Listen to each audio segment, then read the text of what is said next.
بریلوی، دیوبندی، اہل حدیث، اہل تشیع علماء، وہ سب اپنی پبلک گیدرنگ کو اپنے ساتھ اٹیچ کرنے کے لیے تاکہ وہ انہی کے ساتھ اٹیچ رہیں اس قسم کے حربے لوگوں کو سکھاتے رہتے ہیں. اور دوسرے علماء کے بارے میں ایسی ایسی ادبی گالیاں ڈیوائز کی ہوئی ہیں کہ آپ سن کے حیران ہو جائیں گے.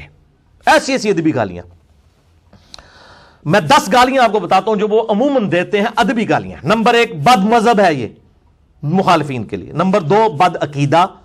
نمبر 3 وہابی. نمبر 4 بدعتی. نمبر 5 مشرک. نمبر 6 گستاخ. نمبر 7 نجدی. نمبر 8 خارجی. نمبر 9 شیطان. اور نمبر 10 بد عقیدہ اور غیر مقلد گمراہ. یہ تو ادبی گالیاں تھیں. اور اگر آپ نے غیر ادبی اور غیر اخلاقی گالیاں سننی ہو تو شیخ یوٹیوب حافظہ اللہ تعالی و دامت برکاتہم عالیہ، ظاہر ہے یوٹیوب سے ہم اب علم حاصل کر رہے ہیں نا، اللہ تعالیٰ اس کی حق باتوں کو سلامت رکھے اور باطل کو ختم فرمائے. آپ اس کے اوپر جا کے ذرا علماء کی جو اگر آپ نے ننگی گالیاں سننی ہے نا تو کوئی بازاری لوگ بھی اتنی موٹی اور بھاری گالیاں ان کے دماغ میں بھی نہیں کبھی آئی ہوئی جو وہ نکالتے ہیں. تو وہ میں نکالنا نہیں چاہتا، وہ آپ خود جا کے دیکھ لیں کتنی کتنی موٹی گالیاں نکالتے ہیں، تو وہ اس سے دیکھا جا سکتا ہے. اور بعض علماء تو کہتے ہیں جناب یہ انجینئر صاحب جو باتیں کرتے ہیں اس سے تو سارے بزرگ ہی ختم ہو جائیں گے. بزرگ نہیں ختم ہو گے انشاءاللہ. امام بخاری، امام مسلم زندہ ہیں، ان کو بزرگی منوانے کے لیے کسی کی ضرورت نہیں ہے. ہاں آپ کے فرقوں کے آپ کے بنائے ہوئے بزرگ ختم ہو جائیں ان کی آپ ٹینشن لیں. اسلام کے بزرگ ماشاءاللہ زندہ ہیں، ان کی سارے عزت کرتے ہیں. کتابیں انہی کی تو سامنے رکھی ہوئی ہیں ہم نے، ان کو کوئی خطرہ نہیں ہے، ان کی بزرگی کو کوئی خطرہ نہیں ہے الحمدللہ. اور دوسری طرف ان کا حال یہ ہے کہ میں ان کو اکثر کہتا ہوں کہ 99 قتل تو تم لوگوں نے بھی کیے ہوئے ہیں، اپنے علاوہ سارے فرقوں کو غلط کہتے ہو نا. میں نے ایک مار کے سینچری کر لی تو مجھے کہتے ہیں سارے بزرگوں کہتا ہے. کیا کسی بریلوی سے ہی پوچھیں کہ جی طارق جمیل صاحب کے بارے میں، الیاس گھمن صاحب کے بارے میں کیا خیال ہے، کہ گمراہ ہے؟ ان کو نہیں نظر آئے گا یہ علماء دین ہے. دیوبندی سے پوچھیں کہ جی ذرا بتائیں ڈاکٹر طارق قادری صاحب، الیاس قادری صاحب، کہیں گمراہ ہے، چاہے وہ جاہل بھی ہوگا ان کو گمراہ کہہ رہا ہوگا. ٹھیک ہے. اہل حدیث سے ان کے بارے میں پوچھیں، ان سے اہل حدیثوں کے بارے میں تو آپ دیکھ لیں، شیعہ کے بارے میں پوچھیں، شیعہ سے ان کے بارے میں، وہ خود زبان کھول کے ایک دوسرے کے بارے میں یہ باتیں کر دیں گے. اس وقت نہیں ان کو خیال آئے گا کہ علماء کی عزت کیا ہے. تو یہ صرف درس دیتے ہیں لیکن خود ان کے اخلاقیات جو ہے نا وہ آپ نے سن لیا کہ یہ. اور میری حالت تو یہ ہے میں سب سے اختلاف کر کے سب کو مسلمان سمجھتا ہوں، ان کے پیچھے نمازیں پڑھتا ہوں. یہ سب سے اختلاف کر کے ان کو اسلام سے بھی باہر نکال دیتے ہیں اور دوست کی اور گمراہ ڈکلیئر کرتے ہیں. میں الحمدللہ اہل سنت کا ایک آف شوٹ قادیانیت جو انڈیا پاکستان بنگلہ دیش میں پایا جاتا ہے، اور دوسرا اہل تشیع کا آف شوٹ نصیریہ جو شام میں پایا جاتا ہے، جو مولا علی علیہ السلام کے لیے الوہیت کلیم کرتے ہیں. میں ان 2 فرقوں کے علاوہ کسی کی تکفیر نہیں کرتا، تمام کو مسلمان سمجھتا ہوں الحمدللہ. باقی اس حوالے سے جو اختلافات ہیں وہ 20 سوالات میں نے مسئلہ نمبر 179 میں ریکارڈ کروا دیے ہیں انجینئر محمد علی مرزا عوام الناس کی عدالت میں. جسے شوق ہو تو وہ ضرور دیکھے. آج میں آخر میں ان تینوں مکاتب فکر کی کتابیں HD کیمرے میں دکھا کے آپ کو بتا دیتا ہوں کہ ان کی اپنی لینگویج دوسروں کے بزرگوں کے بارے میں کیا ہوتی ہے. اور میں کوئی اس میں غیر مہذب غیر پارلیمانی لفظ نہیں استعمال کروں گا. اور میں امید کروں گا کہ جن لوگوں کو یہ زوم ہے کہ ان سے اگر آپ نرمی سے بات کریں تو یہ اپنے بزرگوں کی غلطیاں مان لیتے ہیں، تو ان کو دیکھ لیں گے ہاں جی اب اس پارلیمانی زبان کے ساتھ ذرا منوا کے بتائیں ان سے کہ اپنے بزرگوں کی غلطیاں مان لیں. وہ نہیں مانتے ہیں، ان کا تو مسئلہ ہی کچھ اور ہے. تو وہ اب آپ سن لیجئے. میں 4 کتابوں کے حوالے دوں گا. نمبر 1 حسام الحرمین امام رضا بریلوی صاحب کی کتاب. نمبر 2 المہند علی المفند خلیل احمد سہارنپوری صاحب کی کتاب جو اس کے مقابلے میں لکھی گئی. نمبر 3 بریلویہ البریلویہ عربی میں لکھی گئی احسان اللہ ظہیر صاحب کی کتاب، یہ اہل حدیث عالم دین ہے اور اردو میں بریلویہ ترجمہ ہوا. اور نمبر 4 اقتداء صراط مستقیم جو ہے وہ امام ابن تیمیہ المتوفیٰ 728 ہجری کتاب. یہ پہلے سب سے پہلے میں آپ کو صرف بزرگوں کی لینگویج دکھا دیتا ہوں. یہ ذرا تمہید ایمان کور کریں جی، دعوت اسلامی والوں نے چھاپی ہے.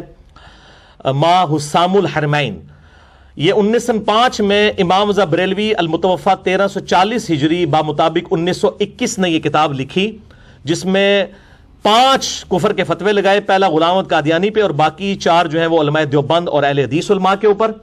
اور جو زبان اس میں استعمال کی ہے وہ میں آپ کو دکھا دیتا ہوں، وہ پڑھ کے بھی مطلب سنا دوں گا آپ کو. اور یہ 1905 میں کتاب انہوں نے لکھی حسام الحرمین. نام ہی آپ سنیں، حسام الحرمین، حرمین کی تلوار. یہ جناب یہ ریڈ کلر کی جو لائنیں ہیں ان کو ہائی لائٹ کر کے ان کو ذرا دکھائیے تاکہ ان کو پتہ چلے کہ کیا زبان انہوں نے استعمال کی ہے. یہ میں پڑھ کے بھی آپ کو سنا دیتا ہوں حسام الحرمین سے. چھوٹی سی کتاب ہے، آپ کو مارکیٹ سے مل جائے گی، کوئی مشکل کام نہیں ہے. چوتھا فرقہ وہابیہ شیطانیہ ہے. ذرا آپ اس گروہ کا نام دیکھیں, وہابیہ شیطانیہ. اور وہ رافضیوں کے فرقہ شیطانیہ کی طرح ہیں. وہ کہتے ہیں جیسے شیعہ کا فرقہ شیطانیہ ہے نا, وہ شیطان اتاق کے پیروکار ہیں. یعنی وہ کہتے ہیں جو شیعہ رافضی غالی ہیں وہ شیطان اتاق کے پیروکار ہیں, جن کو امام جعفر صادق نے یہ لفظ استعمال کیا تھا جو رافضیوں کے لیے, جو غالی شیعہ ہیں, جو شیخین رضی اللہ عنہما وعلیہم السلام پر تبرہ کرتے ہیں. وہ کہتے ہیں جیسے رافضی جو ہے نا وہ شیخین کے اوپر تبرہ کرتے ہیں, وہ شیطان اتاق کے پیروکار ہیں. اور یہ جو وہابیہ شیطانیہ ہیں یہ شیطان آفاق ابلیس لعین کے پیروکار ہیں. یہ اخلاقیات ہیں, میں آپ کو صرف بتا رہا ہوں, یہ آپ خود دیکھ لیں یہ اخلاقی زبان ہے یا غیر اخلاقی, آپ نے خود فیصلہ کرنا ہے, میں اس پہ کوئی کمنٹس نہیں کروں گا. وہ کہتے ہیں یہ شیطان آفاق یعنی وہ بڑا شیطان جو ہے نا ابلیس, اس کے پیروکار ہیں. کون؟ دیوبند اور اہل حدیث. اور یہ بھی اسی تکذیب خدا کرنے والے گنگوئی کے دم چھلے ہیں. وہ کہتے ہیں رشید احمد گنگوئی کے یہ دم چھلے ہیں کہ اس نے اپنی کتاب براہین قاطع میں تصریح کی ہے. وہ کہتے ہیں ان کی کتاب کے اوپر جو انہوں نے گرفت کی وہ ٹھیک ہے, وہ ہمیں بھی اختلاف ہے, وہ ہم تو کفری عبارتوں پہ میرا مسئلہ 71B ریکارڈڈ موجود ہے. انڈیا اور پاکستان کے بزرگوں کی 19 گستاخانہ عبارات کا تحقیقی جائزہ, اور میرا پمفلٹ بھی ہے اندھا دھند پیروی کا انجام. میں نے خود اسماعیل دہلوی صاحب کی عبارتیں ہوں, علماء دیوبند کی ہوں, بریلوی علماء کی ہوں, عبارتوں کے اوپر میں نے جو ہے وہ ان کے اگینسٹ قرآن و حدیث سے دلائل لکھے ہیں. فتویٰ کسی پہ نہیں لگایا, سب کا نام احترام کے ساتھ لکھا ہے, پبلک خود فیصلہ کرے. آگے یہ 5 کفر کے فتوے لگا کے نا خلاصہ کلام لکھتے ہیں, ذرا یہ بھی دکھا دیں جی ان کو. یہ یعنی اپنی پوری گفتگو کا خلاصہ لکھتے ہیں کہ میں یہ جو کچھ لکھ رہا ہوں, اس کے بعد وہ کنکلوڈ کر رہے ہیں کہ میں اپنے مکتب فکر کے علاوہ باقی مکاتب فکر کو کیا سمجھتا ہوں. وہ اب آپ دیکھ لیں کیا سمجھتے ہیں. جو میں نے کہا نا کہ ہماری حوصلہ ہے کہ ہم سب کے پیچھے نمازیں پڑھتے ہیں, کسی کو اسلام سے خارج نہیں کرتے سوائے قادیانیوں کے اور نصیریہ کے. یہ کہتے ہیں خلاصہ کلام یہ ہے کہ یہ جتنے بھی فرقے ہیں سب کے سب کافر اور مرتد ہیں. یعنی حمزہ بریلوی صاحب لکھا کہ دیوبند اور اہل حدیث کافر بھی ہیں, مرتد ہیں. مرتد کا مطلب ہے اسلام چھوڑ گئے, یہ واجب القتل ہے. مرتد کا مطلب یہ ہے. اور یہ اجماع امت ہے کہ یہ اسلام سے خارج ہیں. وہ اجماع امت سے مراد ان کے اپنے مکتب فکر کا اجماع ہے, یہ آپ دیکھ لیں. اور بے شک بزازیہ اور فتاوی خیریہ اور مجموع الانہر اور در مختار وغیرہ کتابوں میں جو ہے وہ ایسے کافروں کے حق میں فرمایا گیا جو ان کے کفر اور عذاب میں شک کرے وہ خود بھی کافر. یعنی ہم جتنے یہاں بیٹھے ہوئے ہیں سب کے سب کافر, کیونکہ ہم تو کسی کی تکفیر نہیں کرتے. اور شفا شریف میں ہے کہ ہم اسے کافر کہتے ہیں جو ایسے کو کافر نہ کہے جس نے ملت اسلام کے سوا کسی ملت کا اعتقاد کیا یا ان کے بارے میں توقف کرے یا شک لائے. وہ ملت سے باہر نکال دیے جناب. تو یہ میں نے آپ کو دکھا دیا. اب یہ 1905 میں کتاب لکھی گئی, اس کے جواب میں خلیل احمد سہارنپوری, شیخ ذکریہ صاحب جنہوں نے فضائل اعمال لکھی, ان کے پیر و مرشد نے کتاب لکھی المہند علی المفند 1906 میں. وہ تھا ہند کی وہ حرمین کی تلوار, یہ ہے ہند کی تلوار علی المفند, سٹھیائے ہوئے بابے کے سر پہ. سٹھیا ہوا بابا کسے کہا؟ حمزہ بریلوی صاحب کو. ٹھیک ہے, المہند علی المفند, ہند کی تلوار سٹھیائے ہوئے بابے پر, جس نے حسام الارمین لکھی ہے. اس میں ماشاءاللہ دیکھیں انہوں نے پھر جو زبان استعمال کی ہے وہ ماشاءاللہ دیکھیں آپ. یہ ذرا دکھائیے جی ان کو. پہلے اور 26 سوالات عربی میں ہوئے ان سے. یہ پہلے تو یہ کتاب کا ٹائٹل دکھائیں جی ان کو. یہ آپ کو مارکیٹ سے عام مل جائے گی, المہند علی المفند. یہ ٹیکسٹ بک ہے دیوبند مکتبہ فکر کی. 26 سوالات عربی میں. اس وقت کے صوفی عرب علماء نے ان سے پوچھے کہ بھئی حمزہ بریلوی صاحب نے تو ہمیں, انہوں نے تو حمزہ بریلوی صاحب کو مجدد ڈکلیئر کر دیا تھا. یہ 1925 سے پہلے کے بعد ہے, جب اہل حدیثوں کے آنے سے پہلے کی. تو انہوں نے کہا کہ آپ لوگ تو بڑے گمراہ ہوئے, ہمیں تو حمزہ بریلوی صاحب نے بتایا ہے. تو پھر 26 سوال عربی میں کیے کہ تم تو وہابی ہو. انہوں نے کہا نہیں ایسی کوئی وہابی نہیں, وہابی تو مسلمان ہی نہیں سمجھتے. یہ دکھائیں جی ان کو, یہ ہے, یہ اس کو کور کریں.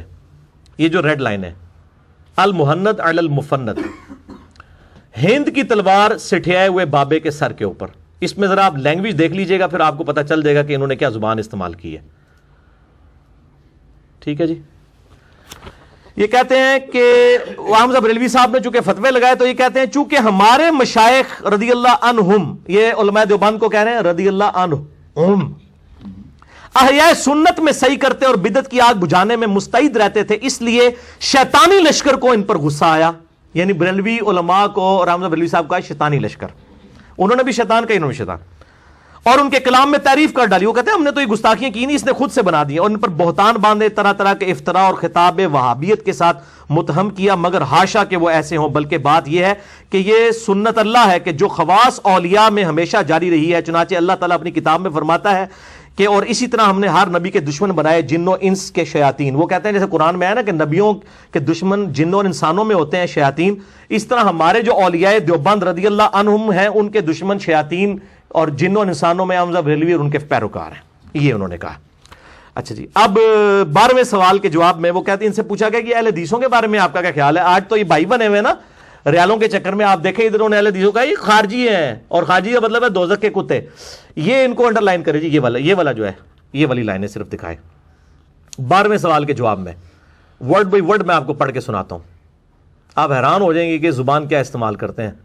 اور یہ ظاہر ہے کوئی اہل علم ہی اتنی ثقیل زبان استعمال کر سکتا ہے, ہمارے جیسے لوگ تو استعمال ہی نہیں کر سکتے. یہ کہتے ہیں کہ ہمارے نزدیک اہل حدیث یعنی جو جن کے بارے میں سوال ہوا ہے ان کا وہی حکم ہے جو صاحب در مختار نے لکھا ہے کہ خوارج کی ایک جماعت ہے شوکت والی جنہوں نے امام پر چڑھائی کی تعویل سے کہ امام کو باطل یعنی کفر یا ایسی معصیت کا مرتکب سمجھتے تھے جو قتال کو واجب کرتی ہے. اس تعویل سے یہ لوگ ہماری جان و مال کو حلال سمجھتے اور ہماری عورتوں کو قیدی بناتے. آگے فرماتے ہیں ان کا حکم باغیوں کا ہے, اور پھر یہ بھی فرمایا کہ ہم ان کی تکفیر صرف اس لیے نہیں کرتے کہ یہ فعل تعویل کی وجہ سے ہوا. اگرچہ علامہ شامی نے حاشیے میں فرمایا ہے, یعنی رد المختار کے اندر, در مختار کے حاشیے میں فتاوی شامی میں, جیسا کہ ہمارے زمانے میں عبد الوہاب کے تابعین سے سرزد ہوا کہ نجد سے نکل کر حرمین شریف پر غالب آ گئے, اپنے آپ کو حنبلی مذہب سے بتاتے ہیں, مگر ان کا عقیدہ یہ ہے کہ بس وہی مسلمان ہے جو ان کے عقیدے کے خلاف وہ مشرک ہے, اور اسی بنا پر انہوں نے اہل سنت اور علماء اہل سنت کا قتل مباح سمجھا, یہاں تک کہ اللہ نے ان کی شوکت توڑ دی. اس کے بعد میں کہتا ہوں ان شوکت دوبارہ آ گئی جناب, تسی فوت ہو چکے ہو 1955 دوبارہ وہ آگے جے. اچھا جی, ہن تک بھی ہوئی نے. اور اس کا تابع کوئی شخص بھی ہمارے کسی سلسلہ مشائخ میں نہیں, نہ تفسیر و فقہ حدیث کے علمی سلسلہ میں, نہ تصوف میں. وہ کہتے ہیں ہم کسی وہابی کو اپنے کوئی بزرگ نہیں مانتے ہیں. یہ انہوں نے کہا. اب احسان اللہ ظہیر صاحب, یہ تو دیوبند کی تھی, یہ جناب احسان اللہ ظہیر صاحب جو ہیں یہ انہوں نے البریلویہ کتاب لکھی, اہل حدیث کے بہت بڑے عالم دین, فوت ہو چکے ہیں, اور یہ اردو میں اس کا ترجمہ ہوا 1988 کے اندر. یہ البریلویہ کتاب, اس کے اندر تو خیر اس کے اوپر تو 1 گھنٹہ علیحدہ سے بولا جا سکتا ہے. جو زبان انہوں نے استعمال کیا مطلب بریلوی صاحب کے بارے میں, صرف میں آپ کو ذاتیات والی بات بتاتا ہوں کہ یہ اب ان دونوں پیجز کو اکٹھے ہی آپ کور کر دیں تاکہ ٹائم بچ جائے, کہ انہوں نے کس طرح ذاتی حملے کی ہیں, یعنی علمی دلائل کو بالائے طاق رکھتے ہوئے بالکل ذاتیات کے اوپر بات کی ہے. یہ تو آپ خود پڑھ کے بھی دیکھ سکتے ہیں, اس کا آپ مقدمہ ہی پڑھ دیں تو آپ کو پوری انٹینسٹی فیل ہو جائے گی. جی ٹھیک ہے جی. یہ لکھتے ہیں کہ جناب احمد رضا بریلوی کا رنگ نہایت سیاہ تھا, ان کے مخالفین انہیں اکثر چہرے کی سیاہی کا تانا دیا کرتے تھے. یہ دیکھ لیں, یہ اسی طریقے سے کہ آپ کوئی یعنی حضرت بلال حبشی رضی اللہ تعالیٰ عنہ کے بارے میں یہ لکھنا شروع کر دیں.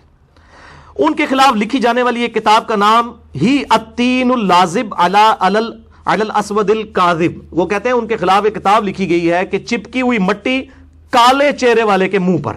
وہ کہتے ہیں یہ چیز بتا رہی ہے کہ احمد بریلوی صاحب کتنے کالے تھے, اور انہوں نے اپنا چہرہ خود بنایا سی, اللہ نے بنایا سی.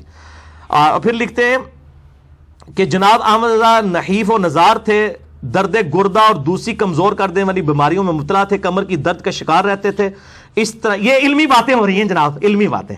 اسی طرح سر درد اور بخار کی شکایت بھی عموماً رہتی تھی. ان کی دائیں آنکھ میں نقص تھا, اس میں تکلیف رہتی تھی, اور وہ پانی اتر آنے سے بے نور ہوگی. طویل مدت تک اس کا علاج کراتے رہے مگر وہ ٹھیک نہ ہو سکی. ایک مرتبہ ان کے سامنے کھانا رکھا گیا, انہوں نے سالن کھا لیا مگر چپاتیوں کو ہاتھ تک نہ لگایا. ان کی بیوی نے کہا کیا بات ہے, تو انہوں نے جواب دیا مجھے تو روٹیاں نظر ہی نہیں, حالانکہ وہ سالن کے ساتھ ہی رکھی ہوئی تھی. یہ علمی باتیں ہو رہی ہیں جی, علم کی دنیا ہے یہ, آپ دیکھ لیں. جناب بریلوی نسیان میں بھی مبتلا تھے, ان کی یاداشت کمزور تھی. ایک دفعہ اینک اونچی کر کے ماتھے پر رکھ لی, گفتگو کے بعد تلاش کرنے لگے, اینک نہ ملی اور بھول گئے کہ اینک ان کے ماتھے پر ہے. کافی دیر پریشان رہے, اچانک ان کا ہاتھ ماتھے پر لگا تو اینک ناک پر آ کر رک گئی, تب پتہ چلا اینک تو ماتھے پر تھی. یہ علمی باتیں ہو رہی ہیں, آپ ذرا دیکھ لیجئے کہ یہ مطلب ہماری یعنی علماء کی اپروچ ہے. اچھا, یہ آپ نے بریلویت کتاب میں یعنی پہلا حوالہ دیکھا. اس کے بعد سیدہ عائشہ کے حوالے سے ان پہ جھوٹ باندھا گیا کہ انہوں نے کوئی ان کی گستاخی میں اشعار لکھے, حالانکہ وہ ہدایت بخشش میں موجود ہی نہیں ہے. اور ایک پرنٹنگ میں کسی نے ویسے شامل کیے تھے, بعد میں اعلان برات آیا کہ بھی سیدہ عائشہ کے بارے میں انہوں نے یہ بات نہیں کی, بلکہ مصطفیٰ جان رحمت پہ لاکھوں سلام میں تو امہات المومنین کی شان میں اشعار موجود ہے. اس کے بعد یہ ذرا دیکھیں, یہ والا پیج صرف کور کریں جی, یہ والا بالکل سراسر جھوٹ لکھا اور یہ کہا کہ امام رضا بریلوی صاحب جو ہیں یہ چھپے ہوئے رافضی تھے. آپ تمہید ایمان میں اور جو کتاب حسام الارمین میں پڑھ چکے کہ انہوں نے تو اہل حدیث دیوبند کو یہ تانا دیا ہے کہ تم لوگ رافضی ہو. وہ رافضی ہونے کو خود کہاں صحیح سمجھتے تھے؟ احکام شریعت میں امام رضا بریلوی صاحب سے پوچھا گیا کہ نبی علیہ السلام کے بعد امت میں سب سے افضل کون ہے؟ تو انہوں نے کہا سیدنا ابوبکر صدیق رضی اللہ تعالیٰ عنہ. بلکہ میں اب اس ٹاپک پہ نہیں جانا چاہتا کہ کئی معاملات میں انہوں نے تو امیر شام حضرت معاویہ ابن ابی سفیان رضی اللہ تعالیٰ عنہ کا بھی ضرورت سے زیادہ دفاع کیا ہے امام رضا بریلوی صاحب نے. تو یہ کون سا رافضی ہے جو حضرت امیر معاویہ کا دفاع کرتا ہے اور ضرورت سے زیادہ؟ اور اس میں جھوٹی روایتوں کا بھی سہارا لیا گیا. پھر ان کے آگے جو پوتا شاگرد تھے مفتی احمد جہاں نعیمی صاحب، انہوں نے تو پھر پوری کتاب بھی لکھ دی. تو جھوٹا الزام ہے. یہ لکھتے ہیں کہ امام بریلوی صاحب نے مسلمانوں میں شیعہ مذہب سے ماخوذ عقائد کی نشر و اشاعت میں بھرپور کردار ادا کیا. کوئی ظاہری شیعہ اپنے اس مقصد میں اتنا کامیاب نہ ہوا جتنا کامیابی امام بریلوی صاحب کو ملی. اس سلسلہ میں تقیہ کے لبادے میں حاصل ہوئی. انہوں نے اپنے تشیع پر پردہ ڈالنے کے لیے چند ایسے رسالے بھی تحریر کیے جن میں بظاہر شیعہ مذہب کی مخالفت اور اہل سنت کی تائید پائی جاتی ہے. شیعہ تقیہ کا یہی مفہوم ہے جس کا تقاضا انہوں نے کما حقہ ادا کیا. استغفر اللہ توب الیہ. انہوں نے رد الرافضہ جو کتاب لکھی ہے اس میں اہل تشیع کے اوپر کفر کے فتوے لگائے ہوئے ہیں. خلاف نہیں لکھی، کفر کے فتوے لگائے ہوئے ہیں. اتنا وہ غلو کرنے والے تھے شیعہ کے مسئلے میں، اور انہوں نے پکڑے ان کو کھاتے میں ڈال دیا. یعنی اسی وجہ سے تو پھر یہ مناظرے آلتے ہیں نا. شوکت سیالوی صاحب کا 2004 میں مناظرہ ہوا طالب الرحمان شاہ صاحب کے ساتھ. وہ تو ایک حالیہ مناظرہ ہے نا 2009-10 کے اندر جو مفتی حنیف قریشی صاحب کے ساتھ ہوا. اس میں تو جو کچھ ہوا ان کے ساتھ ہوا. اس سے بھی 5-6 سال پہلے 2004 میں شوکت سیالوی صاحب جو سعید اسد صاحب کے شاگرد ہیں، انہوں نے طالب الرحمان شاہ صاحب کو بالکل کلین بولڈ کیا مناظرے کے اندر. انہوں نے یہ شعر احمد رضا بریلوی صاحب کے کھاتے میں ڈال دیا اور بریلوی علماء کے کھاتے میں. وہ آپ نے اکثر سنا ہوگا، اور ڈاکٹر اسرار صاحب نے بھی غلطی سے یہ شعر بیان کر دیا. میں نے ان کو کہا کہ آپ نے غلط بیان کیا ہے. وہ کہتے ہیں یار میں نے تو بس وہ اہل حدیثوں سے سن کے بیان کر دیا تھا. یہ جھوٹ لکھا ہے اس کتاب میں. بریلویہ کتاب ہی کئی جھوٹوں پر مشتمل ہے. یہ آپ ذرا دیکھیں، ذرا ان کو جھوٹ دکھائیں. انہوں نے شعر، یعنی یہ کفریہ شعر احمد رضا بریلوی صاحب اور ان کے فالوورز کی طرف منسوب کیا انہوں نے.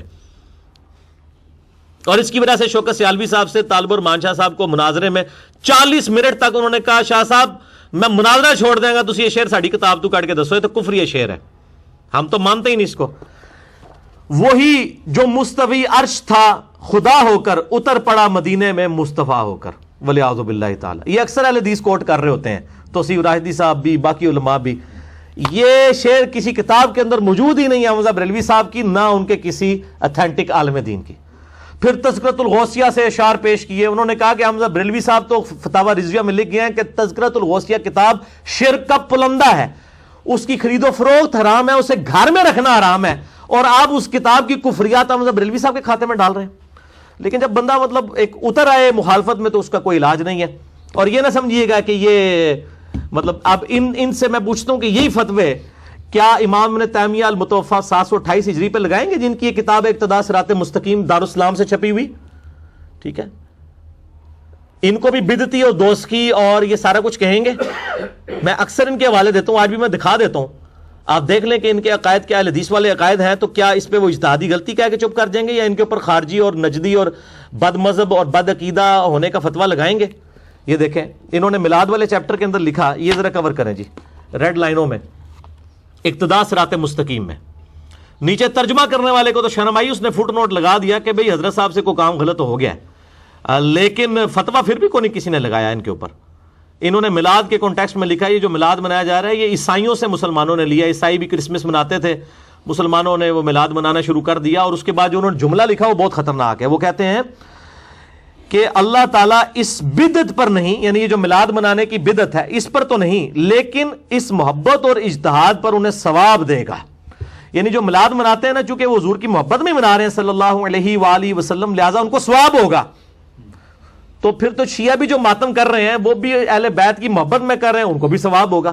یہ شیخ زبیر صاحب کو جب میں نے بتایا، وہ کہتے ہیں ابن تیمیہ اتنی بڑی غلطی کر ہی نہیں سکتے. میں نے کہا شیخ صاحب آپ دیکھیں تو صحیح، آپ نے تو مضمون لکھا ہے کہ کیا ابن تیمیہ اہل سنت ہے، تو آپ نے کتاب تو پڑھیں. وہ کہتے ہیں وہ یہ تو کہتے ہیں ابن تیمیہ نے تو ساری بدعتیں لال کر دی ہیں. اب نبی علیہ السلام کیا فرماتے ہیں؟ کل بدعت ضلالہ وکل ضلالۃ فی النار. ہر بدعت گمراہی اور گمراہی دوزخ میں لے جانے والی ہے. ایک طرف اس کو بدعت بھی کہہ رہے ہیں میلاد کو، اور کہہ رہے ہیں ثواب بھی ملے گا. تو اب میں نہیں کہتا اس کے اوپر کفر کا فتویٰ لگتا ہے، یعنی کہ یہ خود علماء خود فیصلہ کریں، علماء سے پوچھ کے ہم تو چلتے ہیں. میری شیخ زبیر صاحب کے ساتھ فون کال ریکارڈڈ ہے ابن تیمیہ کے مسئلے کے اوپر ہی، 40 منٹ کی، یوٹیوب پہ آپ دیکھ سکتے ہیں. اس کے بعد یہ احمد بریلوی صاحب کو تو کہہ رہے ہیں نا رافضی، ان کو کیوں نہیں رافضی کہتے جنہوں نے عبداللہ ابن عمر کو بدعتی کہا ہے؟ یہ امام ابن تیمیہ نے اسی اقتداء صراط مستقیم میں، یہ ذرا یہ پہلے یہ والا پیج دکھائیں جی، تاکہ یہ بڑا ہو جائے، کسی نے پرنٹ لینا اس کو نظر آ جائے، یہ والا پیج. یعنی عبداللہ ابن عمر رضی اللہ تعالیٰ عنہ سفر حج میں بخاری میں 10 حدیثیں ہیں کہ جن جن جگہوں پہ آپ صلی اللہ علیہ وآلہ وسلم نے سواری باندھتے تھے، جہاں آپ نے رک اتر کے نماز پڑھی انہی جگہوں پر نماز پڑھتے تھے. بلکہ مسند احمد میں یہاں تک آتا ہے کہ ان جگہوں پر پیشاب بھی کرتے تھے جہاں پہ نبی علیہ السلام نے اپنے سفر حج میں پیشاب کیا تھا، وہ جگہوں کو تلاش کر کے. اس کے اوپر امام ابن تیمیہ نے کہا کہ ہمیں تو نبی علیہ السلام نے فرمایا تھا میرے بعد بڑی بدعتیں پیدا ہوں گی، تم خلفائے راشدین کے ساتھ رہنا اور نئی نئی بدعتوں سے بچنا. اور پھر ساتھ لکھا کہ عبداللہ بن عمر نے کیا ہے، خلفائے راشدین نے نہیں کیا. تو عبداللہ بن عمر کو کیا کہا؟ بدعتی. عبداللہ بن عمر کی مخالفت کر کے بھی اہل سنت کے امام ہی رہے، ان کے اوپر رافضیت کا فتویٰ نہیں لگایا. نہ احسان اللہ ظہیر صاحب نے، نہ کوئی آج کا عالم دین الٹا دفاع کرتے ہیں. کئی علماء نے تو کہا کہ جی ابن تیمیہ نے صحیح گرفت کیا ہے ابن عمر پہ، ابن عمر کی غلطی ہے. ہاں ویڈیوز ریکارڈڈ موجود ہیں، نعوذ باللہ من ذالک. تو کہتے ہیں کہ جن مقامات پر نبی علیہ السلام نے اتفاقیہ نماز پڑھی تھی تو عبداللہ بن عمر کے سوا کسی صحابی سے مروی نہیں ان مقامات کو کسی طرح کی بھی کوئی خصوصیت دی گئی ہو. چنانچہ ابو بکر، عمر، عثمان و علی رضی اللہ عنہم اجمعین اور تمام سابقین اور اولین من المہاجرین والانصار ان راستوں میں سفر کرتے تھے مگر کبھی ان مقامات میں خصوصیت کے ساتھ نماز نہ پڑھتے تھے. اور معلوم ہے کہ اگر یہ بات ان کے نزدیک مستحب یعنی کوئی نیکی کا کام ہوتی تو وہ سب سے پہلے لوگ یہ کرتے، خلفائے راشدین جو اس پر عمل کرتے، کیونکہ وہ سنت نبوی کے زیادہ جاننے والے تھے. وہ کہتے ہیں عبداللہ بن عمر سے زیادہ ان کو دین آتا تھا اور اس پر سب سے زیادہ عمل کرنے والے تھے. نبی صلی اللہ علیہ وسلم نے تو ہمیں فرمایا تھا تم میری سنت اور میرے خلفائے راشدین ہدایت یافتہ کی سنت کو لازم اختیار کرنا اور اسے خوب مضبوطی سے پکڑنا. خبردار دین میں نئے کاموں سے بچنا، ہر نیا کام بدعت ہے، ہر بدعت گمراہی ہے. اور معلوم ہوا کہ خلفائے راشدین نے یہ کام کبھی نہیں کیا، لہٰذا اس فعل میں خلفائے راشدین کی سنت نہیں بلکہ ایک بدعت کی ہی پیروی ہوتی ہے. پتہ اس کا جواب کیا دیتے ہیں؟ وہ کہتے ہیں جی انہوں نے عبداللہ بن عمر کے عمل کو بدعت کہا ہے، عبداللہ بن عمر کو بدعتی نہیں کہا. یہ اپنی پبلک نو ضرور دسیو، ٹھیک ہے. وہ بھی ویسے پبلک آج کل کو گھاس نہیں کھاتی ہے، سارے روٹی کھاتے ہیں ماشاءاللہ، ان کو سمجھ ہے کہ یہ بات کیا لکھی ہوئی ہے. لیکن شیخ زبیر صاحب نے اپنی کال ریکارڈنگ میں کہا کہ بالکل باطل ہے اس کا یہ موقف، عبداللہ بن عمر کا یہ عمل کوئی بدعت نہیں، کسی صحابی نے اسے بدعت نہیں کہا. بلکہ میں نے تو واقعہ معراج والے لیکچر میں اس کی سپورٹ میں 4 کتابوں سے حدیث پیش کی تھی کہ نبی صلی اللہ علیہ وسلم کو بھی بیت اللہ میں نماز پڑھوائی گئی اور اسی طریقے سے آپ صلی اللہ علیہ وسلم کو کوہ طور پر نماز پڑھائی گئی. نبیوں کے مقدس مقامات پر سنن نسائی کے اندر حدیث موجود ہے، دلائل النبوہ کے اندر موجود ہے. آپ معراج والا میرا لیکچر دیکھیں، اس میں نے امام تیمیہ کے اس موقف کی رد کیا تھا کہ عبداللہ بن عمر کا یہ موقف بالکل ٹھیک تھا. اور اس کے حوالے سے وہ ایک جعلی روایت پیش کرتے ہیں کہ صلح حدیبیہ کا درخت اکھڑوا دیا تھا حضرت عمر فاروق رضی اللہ تعالیٰ نے. بالکل جھوٹی روایت ہے، کوئی نہیں تھا اکھڑوایا. وہ تو صرف حدیث میں اتنا آتا ہے کہ اللہ تعالیٰ نے اس حوالے سے گم کر دیا کہ لوگوں کو وہ درخت یاد نہیں رہا. اور وہ کہتے ہیں جی ہم حضرت عمر کے پیچھے عبداللہ بن وحالہ کہ عبداللہ بن عمر کے بارے میں بخاری مسلم میں حدیث ہے رجل صالح، عبداللہ بن عمر نیک مرد ہے. ان کی اتنی توہین، ان کو بدعتی کہا. اور جن لوگوں نے سیدنا علی رضی اللہ تعالیٰ عنہ پر ممبروں پر لعنت کروائی، جب ہم وہ حدیثیں لوگوں کو بتاتے ہیں تو ہمیں یہ رافضی کہتے ہیں. اور جو لوگ نبی علیہ السلام کی سنت سے محبت کرنے والے لوگ ہیں ان کو جو بدعتی کہہ رہے ہیں ان کو یہ امام اہل سنت کہتے ہیں. یا پبلک فیصلہ کرے گی کہ امام اہل سنت کون ہے، عبداللہ بن عمر کو بدعتی کہنے والے یا سیدنا علی کی مخالفت خلیفہ راشدی کے اوپر لعنت کروانے والوں کا علمی محاسبہ حدیث کی روشنی میں کرنے والے احترام کے دائرے کے اندر. میرا تو کلپ ریکارڈڈ ہے کہ حضرت معاویہ رضی اللہ تعالیٰ عنہ پر لعنت کرنا حرام ہے. یہ آپ یوٹیوب پہ لکھیں، کلپ کھل جائے گا. میں تو اس کو رافضیوں کا طریقہ سمجھتا ہوں، میں تو اس کو بدعت سمجھتا ہوں کہ بھئی جو جس چیز کی وجہ سے ہمیں ان سے اختلاف تھا وہی کام کوئی اور کرنا شروع کر دے. ہم تو سیدنا علی کے ساتھ ہیں، خلفائے راشدین کے ساتھ ہیں رضی اللہ عنہم اجمعین وعلیہم السلام اجمعین. اللہ تعالیٰ سے دعا ہے جو حق بات میں نے کہی اللہ تعالیٰ ہمارے دلوں میں راسخ فرمائے. اگر جذبات میں میرے منہ سے کوئی غلط بات نکل گئی اللہ تعالیٰ ہمارے دلوں سے ہی معاف کر دے. ہمیں کتاب و سنت کی تعلیمات پر عمل کر کے دوسرے بھائیوں تک پہنچانے کی توفیق عطا فرمائے. سبحانک اللہم وبحمدک اشہد ان لا الہ الا انت استغفرک واتوب الیک وما علینا الا البلاغ المبین. جزاکم اللہ خیرا.